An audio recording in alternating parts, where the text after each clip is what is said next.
to Tusemezane show. This is a show where we have perfect voices and timely topics. I am your host, Nyota Lubemba. Today we'll be speaking about a topic that has become rampant in our societies, and we feel that everyone needs to be aware about it. The topic is mental health. Statistics have shown that 1 out of 5 people suffers from a mental health illness. That means that 1 out of every 5 of your colleagues or 1 out of every 5 of your relatives may be suffering from a mental health illness. And today with me in studio, I have a guest who will be shedding more light on mental health and what it is and how we can deal with people suffering from mental health. She is a marriage and family therapist and one of the best counselor and psychologists. Don't forget to interact with us by leaving a comment or dropping your questions on our Facebook pages at Park University or on our YouTube at Real Creatives. Karibu sana. Thank you very much, Nyota. So who do we have in studio today, or tell us more about yourself? Thank you for inviting me to Real Creatives. My name is Vera McKenna. Vera is married to one husband, Reverend Anthony McKenna. We have 3 children, above 18 per se. Vera is a marriage and family therapist, counselor psychologist. I'm also an accredited mediator and currently the counselor at Pan-Africa Christian University. Thank you so much for that. And we just dig right into the topic, mental health. So what is mental health? Mental health is a very huge issue, by the way, especially after COVID in 2019-2020. That is when mental health became really known by people. Before that, people were not too much aware about mental health. But mental health is basically the overall psychological well-being of a person. What do we mean by overall psychological well-being of a person? That person must be wealthy in their thoughts, they must be wealthy in their feelings, they must be healthy in the way that they act. Are they able to do the everyday activities? Are they to function as a normal human being? And remember, when we say that overall psychological well-being, sometimes you might have a situation that maybe comes once in a while, you are worried, you are anxious. That doesn't mean that you have poor mental health. That is just a phase of life that you need some coping skills so that you are able to deal with that issue as it comes, so that it doesn't become a poor mental health issue. How can someone tell when someone has a mental health problem? Like, it's not just by looking at someone and you might know that they have a problem. Like, how can you tell that someone has a mental health problem? Thank you. There are many ways of knowing that a person has a mental health issue. The first person basically that you need to look at is the physical appearance of the person. This is a person, maybe even if it was you keep yourself very neat, you dress very well, you comb your hair, you're smiling, you're meeting with friends, then all of a sudden, the way this person is dressing, something has changed. The way this person is talking to other people, it has changed as this person isolated themselves. Another thing that maybe you can be able to see is their sleeping patterns. Maybe this person can tell you, I've not been sleeping well, or I'm sleeping too much. And of course, there are terms in psychological language. There is narcolepsy, or there is also insomnia, where you don't sleep. Narcolepsy, you are just sleeping anyhow. But those are mental disorders. But for mental health, especially a person who doesn't sleep well or a person who sleeps too much, maybe that person has gone into depression and that needs to be checked. There are others who get into substance abuse, and that is a chronic problem in this country. Substance abuse, alcohol, marijuana, bang, mention it. And why do people do that? Because they want to forget the feelings that they are having. They want to forget the thoughts that they are having. They don't want to confront their behavior. So what do? They hide themselves in substance abuse. Basically, those are some of the issues or things that you can be able to tell and say, I think this person has a mental health problem. A person who isolates themselves. You don't want to go where people are. You don't want to be with family members. You want to lock yourself in your room. Maybe you come out in the morning when there is no one else in the kitchen. That's when you want to pick your food and you go back to your room. You used to meet with friends. All of a sudden, you are just withdrawn. That is a person that needs to be checked.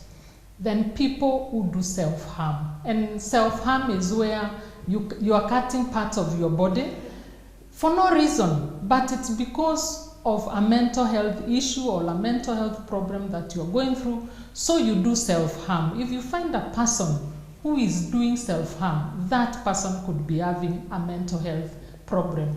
And let me just clarify something.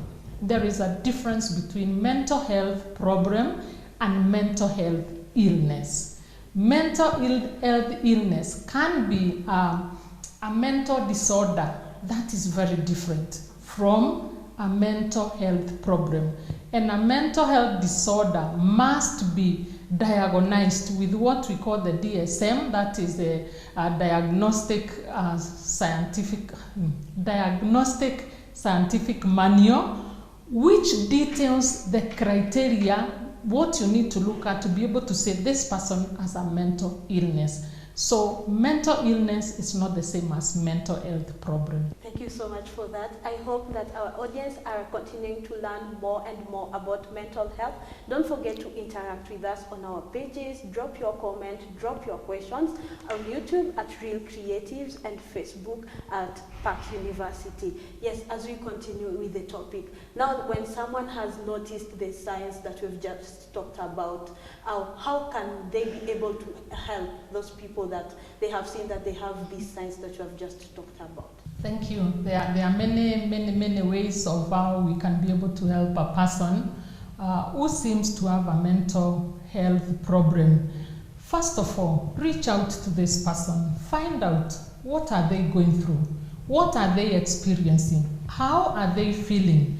Why have they stopped a behavior that they had before? Why have they isolated themselves? Why have their appearance changed all of a sudden? Or maybe they are getting some little sicknesses that cannot be explained, a headache here, a stomach ache here. What you do is try and find out first. When you try and find out from this person, offer them support. How can you offer this person support? You can be able to do some practical things. If this person is not able to do the basic things that they were supposed to do, offer practical support. Then number 2, help this person to maintain self-care. And self-care can be in many ways. There are activities that a person who has a mental health problem can be encouraged to do. Ask them to go for a walk. Just 10 minutes walk, come back to the house. 15 minutes walk, come back to the house. That does wonders. If it's a person who cannot sleep, encourage them to sleep. If it is a person who does not want to go out, encourage them to go out. Then number 3, ask them to seek for professional help. We have mental health professionals, we have counselors, we have therapists, we have psychiatrists, although psychiatrists will administer medication. Counselors and therapists will have a talk therapy with this person. Help this person seek for professional help. And there are many counselors, there are many therapists. And then, this person, what activities were they doing that they have stopped doing? A hobby, maybe. You hear some girls saying, I used to knit, but now I can't knit because I have no more interest. Help this person to look for activities that they used to enjoy so that they can come back to these activities that they used to enjoy. Those are basically some of the things that you can be able to do to help somebody who has a mental health problem. Thank you so much for that. I believe that it's going to help a lot of people out there. So having spoken about mental health, how can one improve their self, or how can one improve their mental well-being? There are also several ways of improving the mental well-being, and the first one that we have said is to maintain self-care. Self-care is very crucial, not just for people who have a mental health problem, but any person. You know, even the people who are watching this show, any person can be able to practice self-care. And why do we do that? So that we can avoid getting into a mental health problem issue. So that is one of the things. Another thing is to practice techniques that help you to ward off the mental health issue that you have. One of the ways that you can be able to do is breathing exercise, a simple breathing exercise. It's a technique, and that one wards off any anxiety. It wards off fear, especially people who feel fear. When you breathe in, a long breathing through your nose, a long breathe out of your mouth, that one helps. And you count 1, 2, 3, 4, 5, 6 as you are breathing in the air.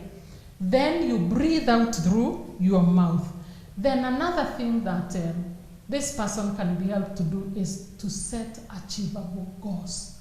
There are people who bite too much that they cannot be able to chew. You are doing everything, and everything cannot be done at the same time. Set achievable goals so that you don't find yourself in a situation where, because you cannot be able to complete a certain task, then it brings in anxiety. It brings in panic attacks. It brings in illnesses like headaches because you can't be able to meet deadlines. That is also another thing that you can be able to do. And then I mentioned about seeking professional help. That is very crucial. And finding a work-life balance. Very important for everybody. Whether you are working professional, whether it is a student, whether you are a teacher, or you are a farmer, or you are going to the market, you need to maintain a well-balanced life so that you are not always out there and you have no time to rest. You have no time to take care of yourself. And fatigue, by the way, it's also one of the signs that a person has got a mental health problem. You are always fatigued. So basically, those are some of the things that you can be able to look at. Thank you so much. You've talked about maintaining a well-balanced life as we wind up. What would someone do outside of work, like some activities or some things that someone can do outside work, so they can maintain a well-balanced life? Thank you very much. One of the things is to say that word, N-O, no. When people come to you and they want you to do everything, you know there are people, they are asked to do this activity, yes. Are you free? Yes. Can we go out for a date? Yes. Can we go out for this activity? Yes. Can you help me do my assignments? Yes. And you are a yes person. Learn to say no. How do you learn to say no? Set boundaries. Know your limits so that you know this one I can do, this one I cannot do. And when you set boundaries, people will respect those boundaries. So for one, don't be a yes person. Number 2, look for activities that you can be able to do. Even as you maintain that work-life balance, have a planner. Plan your day. What are you going to do when you wake up? What are you going to do during the day? What are you going to do in the evening? And when you do this, you keep away any intruders who might come and think you are just an idle person. Number 3, pray. Prayer. Prayer is an answer to all the issues and all the problems that we have. Even a mental health issue. You can pray about it and God can remove that mental health problem that you have. Thank you so much, Vera, for your time and what you have said. And as we conclude, any last word or a parting shot that you can leave us with? Thank you, Nyoka Bemba. And you have a beautiful name, by the way. Thank you so much. A parting shot. The Bible, and I ascribe to the Bible, and I know Park University is not apologetic for being a Christian organization. So Philippians chapter 4, verse 6 and 7, what does it say? Do not be anxious about anything, but by prayer and supplication, make your request known to God, and God will give you peace. So if you are out there and you're feeling that you have a mental health problem, take it to the Lord. Maybe you are there and your boyfriend decided to dump you. Don't die alone. Don't die crying. Seek for help. If maybe the home situation that you are in and you feel it is very toxic, don't keep quiet. Look for somebody. Talk to them. If it is academics and you are feeling your grades are not very good and you don't know what to do, and you are feeling like you are getting into a mental health issue, seek help. In other words, don't die alone. We are all out here. We are willing to help, and Park University has got a university counselor. If you are in Park University, you can talk to them. If you are not in Park University, you can call the number that is on Park University website. You can be able to direct it to a professional who can help you. Thank you. Thank you so much, na karibu tena. That has been our guest, Vera McKenna. I believe that you've been able to learn a lot, just as much as I have learned. Don't forget to interact with us on our social media pages, on Facebook at Park University, and also you can drop a comment on YouTube at Real Creatives. This has been Tusemezane Show, where we have the perfect voices and timely topics. I have been your host, Nyota Lubemba.